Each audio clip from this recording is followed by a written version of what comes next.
Hey friends! Kumusta po? Ito po ang first unboxing content natin. Nakikiuso po tayo. Natural, hindi po pwedeng magpahuli ang wifi. So, ito na nga po. Habang binubuksan natin, hayaan nyo pong magkwento ako sa inyo tungkol sa pag-order nito. Meron po kasing istorya sa likod nito. Hindi po sa harap, hindi po sa gilid, sa baba o sa taas, talaga pong sa likod. Ganito po kasi yon.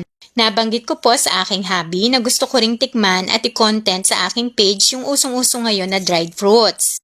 Na kahit yung mga sikat na artista ay mo-order nito at sineshare nila sa kanilang social media account.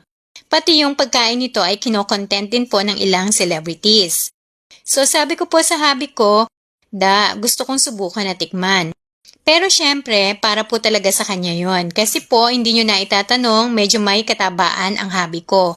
So, need po talaga niya na mag-lose ng konting weight. Kaya naman naisipan ko pong mag-order nito at subukan. Pero, nashock po ako, ang wifi.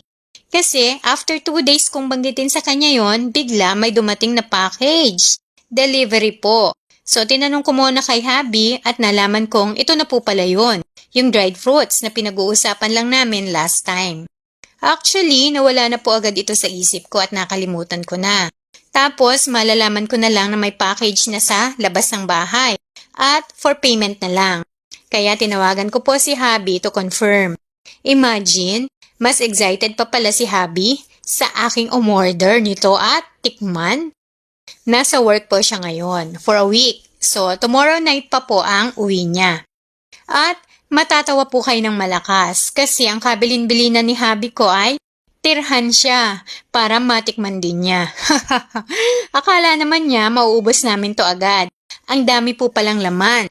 At ito na nga po yon habang binubuksan ko. So, 4 pala yung in-order niya. So, eto po, tignan natin kung ano-ano. Ayan, meron pong kulay pink. This one, ayan, ako, Chinese po yung nakasulat kaya hindi natin kayang basahin. So, itabi muna po natin dito sa isang gilid. At tignan po natin itong green. Uy, Chinese din po ang nakasulat. So, hindi rin natin mababasa kung ano ba ito. So, i-content na lang po natin to sa part 2. Yan, itabi lang po natin dito sa side ulit. At ilabas na po natin yung bida. Ayan, yung dried fruits. Ito, mix. So, ayan, kitang-kita naman po, no? Ang dami talagang laman at iba-iba. Hindi po siya durog, buo po siya. Yan. So, meron pang isa. Ilabas din natin kung ano ito. Yan. Same po siya nung una. So, dried mixed fruits pa rin po siya.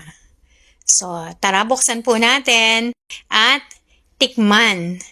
Yan. Para magkaalaman kung anong lasa. Masarap ba o hindi masarap?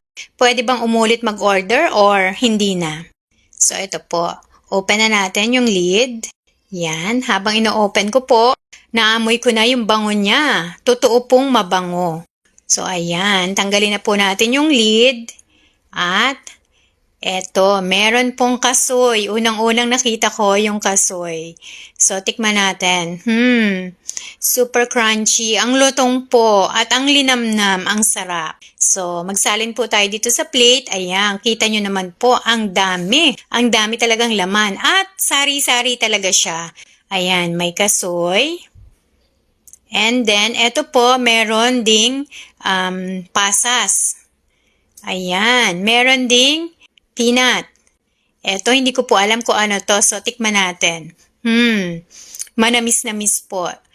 Eto naman po ay squash seed. Eto, hindi ko rin po alam kung ano. Parang ibig kong tikman pero mamaya na po.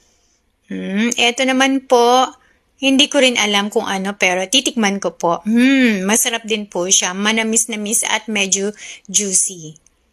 So, ito pong kinukuha ko ngayon. Ito po ay maliliit na butil. Kaya namimili tayo. Ayan. Alam niyo po ba kung ano ito? Ito po ay sunflower seeds. Titikman natin. Uy, crunchy. Ang linamnam. Yan, tikman po natin ang squash seed. Masarap din po. Overall, talagang sulit na sulit po ang pag-order. Pasok po sa banga. Yan. So, i-advise ko po sa inyo, tikman nyo na po at sigurado akong maibigan niyo siya. Bye for now!